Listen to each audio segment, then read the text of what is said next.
டெல்லியில் பிரச்சாரத்திற்கு சென்ற முதல்வர் ஸ்டாலினை விரட்டியடிப்பதற்கான ஏற்பாடுகளை தற்பொழுது செய்துள்ளதாக தகவல்கள் தற்பொழுது வெளியாகியிருக்கிறது. கிட்டத்தட்ட முதல்வர் ஸ்டாலின் அவர்கள் தமிழக மக்களவைத் தேர்தல் முடிந்ததை தொடர்ந்து 7 கட்டமாக இந்தியாவில் மக்களவைத் தேர்தல் தொடர்ந்து ஜூன் 1ஆம் தேதி வரை நடைபெறுகிறது.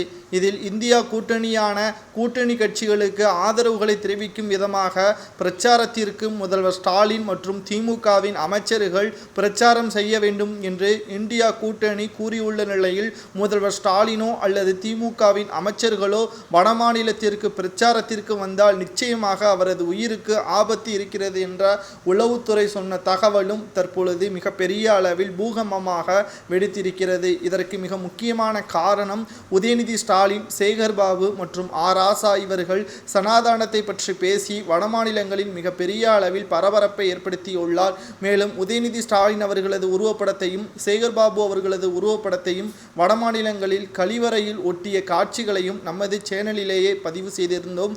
தற்பொழுது பிரச்சாரத்திற்கு முதல்வர் ஸ்டாலினோ அல்லது உதயநிதி ஸ்டாலினோ சென்றால் நிச்சயமாக கூட்டம் கூடுகிறதோ இல்லையோ நிச்சயமாக மிக பெரிய அளவில் கலவரம் ஏற்படும் என்ற ரகசிய உளவுத்துறை சொன்ன தகவலின் காரணமாக என்ன செய்வதென்று தெரியாமல் அதிர்ச்சிக்கு உள்ளாகி இருக்கிறார் முதல்வர் ஸ்டாலின் அவர்கள். மேலும் சமீபத்தில் நடந்து முடிந்த வடமாநில மக்களவை தேர்தலுக்கு முன்பாக நடைபெற்ற மாநிலங்களவை தேர்தலில் காங்கிரஸ் கூட்டணி மிக பெரிய அளவில் தோல்விக்கு காரணமாக அமைந்ததே பாஜகவினர்கள் சனாதானத்தை பற்றி பேசியதுதான். அதுவும் குறிப்பாக இந்தியா கூட்டணியில் உள்ள கூட்டணி கட்சிகள் சனாதானத்தை பற்றி விமர்சனம் செய்வதால் இந்தியாவின் ஒருமைப்பாட்டை சீர்குலைக்கும் வகையில் இந்தியா கூட்டணி செயல்படுவதாக பல்வேறு கருத்துக்களையும் முன்வைத்தனர்.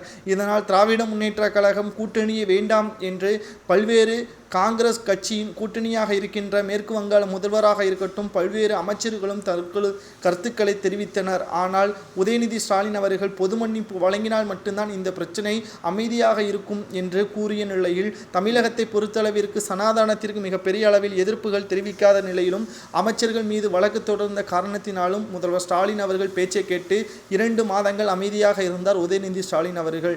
ஆனால் மன்னிப்பு கேட்க முடியாது என்பதில் உறுதியாக இருந்த உதயநிதி ஸ்டாலின் அவர்களால் தான் தற்பொழுது வடமாநிலங்களில் முதல்வர் ஸ்டாலின் அவர்கள் பிரச்சாரம் மேற்கொள்ள முடியாத நிலை ஏற்பட்டிருப்பதாக தற்பொழுது தகவலும் வெளியாகியிருக்கிறது. மேலும் இன்று பிரச்சாரத்திற்கு டெல்லிக்கு செல்ல உள்ள சூழ்நிலை ஏற்பட்ட பொழுது தகவல் முன்கூட்டியே தெரிந்ததால் இந்த பிரச்சாரம் கூட்டத்திற்கு முதல்வர் ஸ்டாலின் செல்லவில்லை என்ற தகவலும் தற்பொழுது கிடைக்கப்பெற்றிருக்கிறது. இதற்கு அவருடைய மகன்தான் காரணமாக இருக்கிறார் என்ற தகவலும் தெரிந்தும் அவரை பதவியிலிருந்து வைத்திருப்பது மிகப்பெரிய ஒரு கேவலமாகத்தான் பார்க்கப்படுகிறது. இதுவே மற்ற அமைச்சர்கள் நிர்வாகிகளோ செய்திருந்தால் அவரது பதவி இருந்திருக்காது.